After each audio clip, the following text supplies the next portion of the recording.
Pemirsa, terima kasih PN masih bersama kami. Berita selanjutnya menghabarkan, pemerintah pusat sedang merancang sistem kerja baru bagi aparatur sipil negara, yaitu kadang lagi hanya bisa bekerja dari rumah atau work from home, namun bisa bekerja dari mana saja atau work from anywhere.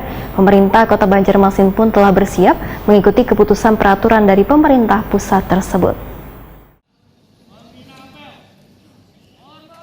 Pemerintah sedang merancang sistem kerja baru bagi aparatur sipil negara, yaitu kadang lagi hanya bisa bekerja dari rumah atau work from home atau WFH, namun bisa bekerja dari mana saja atau work from anywhere. Pemerintah Kota Banjarmasin pun telah bersiap mengikuti keputusan peraturan dari pemerintah pusat tersebut, sehingga akan menyesuaikan sistem kerja masing-masing PNS. Lantaran hingga wah ini kasus COVID-19 di Banjarmasin terus melandai, target pencapaian vaksinasi secara umum terus meningkat. Demikian diperkirakan Wali Kota Banjarmasin Ibnu Sina wetakun Prima TV besokan Jumat 13 Mei 2022.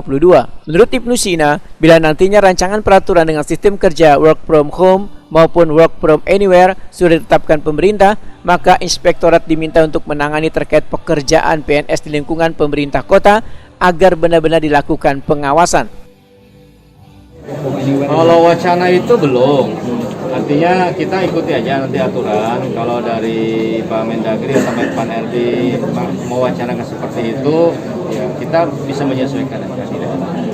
Tapi memang harus ada penyesuaian, karena tidak serta-merta kan ya, bisa bekerja di mana saja gitu. Mungkin ada background keahlian, pendidikan, kemudian juga kompetensinya. Tapi disesuaikan dengan kondisi, disesuaikan dengan ASN yang ada dan jenis pekerjaan. Langsung itu dengan pengawasan kalau memang diterapkan, apakah nanti penerima kerja atau misalnya mangkir atau seperti apa? Ya mekanisme pengawasan itu kan ada di inspektorat. Kemudian ada pimpinan langsung, kepala SKPD-nya. Apalagi kalau kita sudah berbasis kinerja, di TPP-nya, mungkinnya kan ada pengawasan dari apa yang dikerjakan oleh bersangkutan, berapa poin yang sudah dicapai, kemudian persetujuan dari atasan. Kalau misalnya dia ngarang-ngarang kan bisa dicek, maka ada